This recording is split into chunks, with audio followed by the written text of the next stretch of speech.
We are happy to have Tom Burt here today. He leads Microsoft's CST, the Customer Security and Trust team, and he works for the company in digital safety.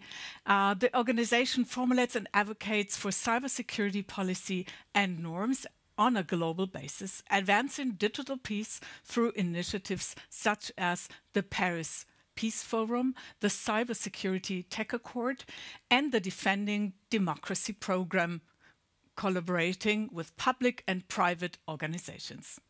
Tom Burt will now give us his inside view. Go ahead, Tom. Well, thank you so much for the opportunity to contribute to this excellent and important conference and to offer a few thoughts from Microsoft's perspective. To start, I thought we could review some of the significant strides forward that have been realized by the global cybersecurity community from our perspective. First, over 2 years ago, the Paris Call for Trust and Security in Cyberspace united governments, industry, civil society, and academia on 9 principles of stability in cyberspace. Microsoft was one of the initiative's early supporters, and the Paris Call has grown to include over 1,000 signatories, 79 of which are governments. Many of those signatories organized themselves into communities of interest, which have been working together to further the principles of the Paris Call.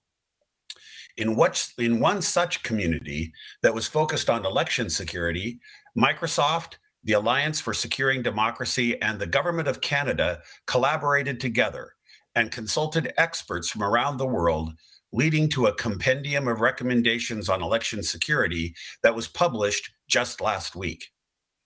And in November 2020, on the anniversary of the Paris Call, the French government announced the creation of 6 additional working groups, leveraging the Paris Call community to advance international norms and create and cooperate on concrete initiatives that build on the call's principles and improve overall cybersecurity posture.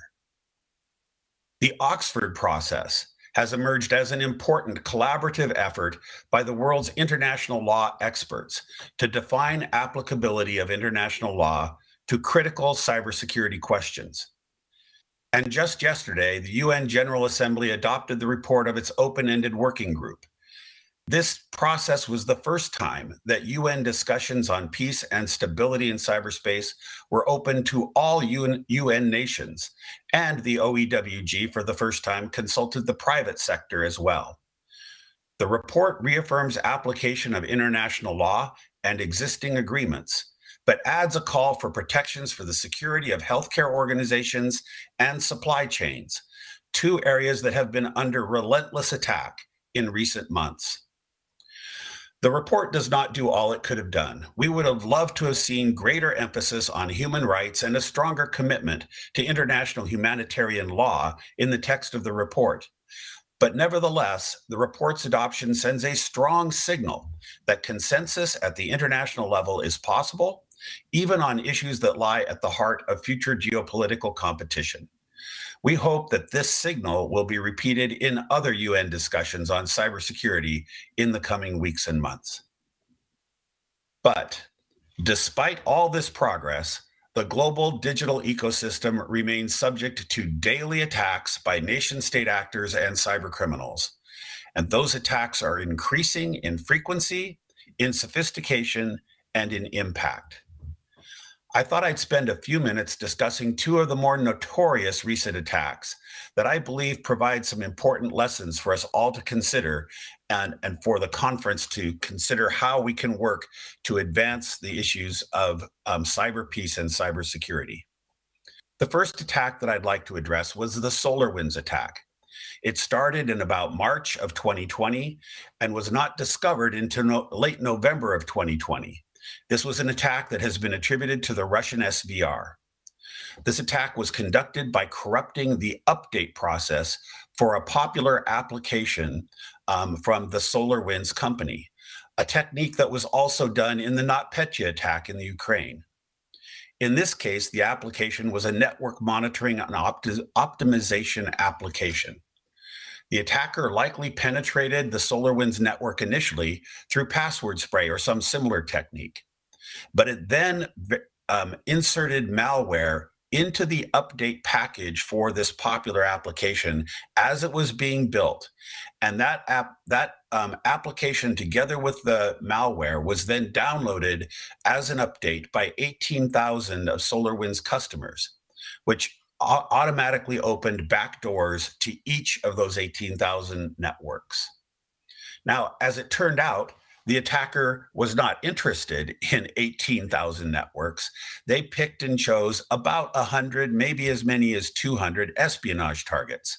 They identified those targets, entered through the back door, established a secondary malware package on those networks that they then used to steal credentials in these on-premises networks. Those credentials were not carefully or adequately protected.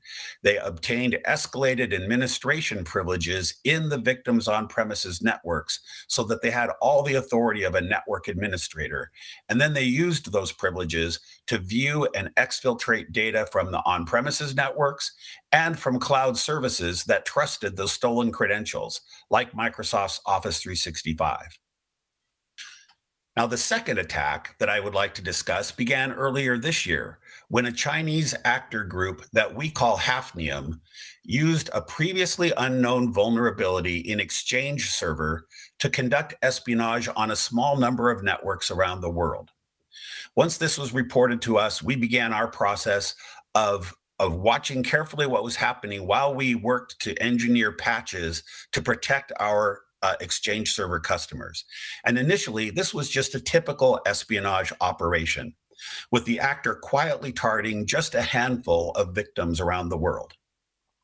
But just before we issued our patch to repair the vulnerability, there was a massive escalation in the use of that vulnerability by a significant number of Chinese actors, not just the original actor, but others as well, that resulted in web shell backdoors being established in tens of thousands of Exchange servers around the world. Curiously, those thousands of backdoors were only ever used to view information in a very small handful of networks. No other nation state used the vulnerability to any significant extent. And despite worries by the private sector and the US government that ransomware syndicates would use the vulnerability to engage in widespread criminal activity, we saw only a very few instances of ransomware exploits taking advantage of this vulnerability. Our researchers ultimately discovered why.